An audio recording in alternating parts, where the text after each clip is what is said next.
श्री गणेशाय नमः। नमस्कार दोस्तों, अर्चना भक्ति में आपका स्वागत है। दोस्तों, आज हम आपके लिए अजा एकादशी व्रत की कथा को कहेंगे। अजा एकादशी का व्रत पापों से मुक्ति दिलाने वाला है।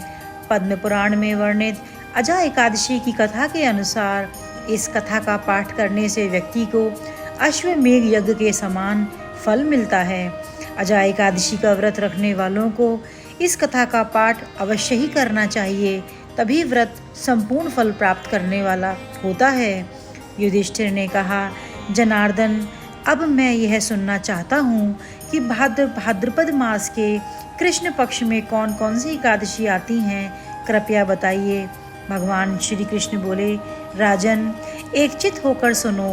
भाद्रपद मास के कृष्ण पक्ष की एकादशी का नाम अजा है। वह सब पापों का नाश करने वाली बताई गई है। जो भगवान ऋषिकेश का पूजन करके इसका व्रत करता है, उसके सारे पाप नष्ट हो जाते हैं।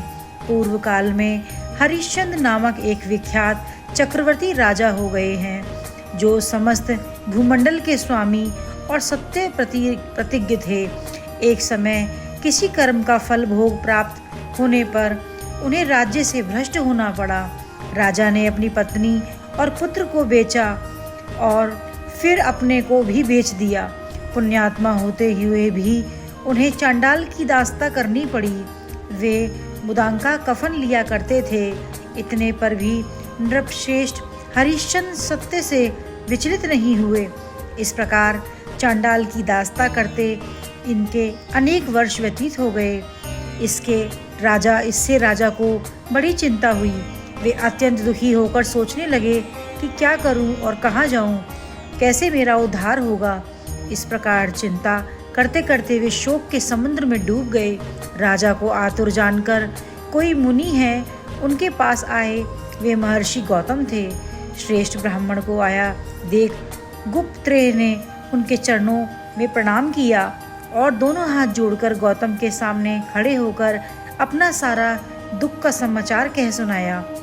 राजा की बात सुनकर गौतम ने कहा कि राजन, भादो के कृष्ण पक्ष में अत्यंत कल्याणमयी अजा नाम की एकादशी आ रही है, जो पुण्य प्रदान करने वाली है। इसका व्रत करो, इससे तुम्हारे पापों का अंत होगा। तुम्हारे भाग्य से आज के 7वें दिन एकादशी है। उस दिन उपवास करके रात को जागरण करना। ऐसा कहकर महर्षि गौतम अंतर्ध्यान हो गए। मुनि की बात सुनकर राजा हरिश्चंद्र ने उस उत्तम व्रत का अनुष्ठान किया।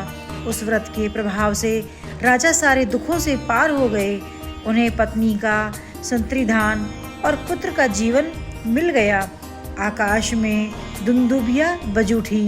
देवलोक में फूलों की वर्षा होने लगी।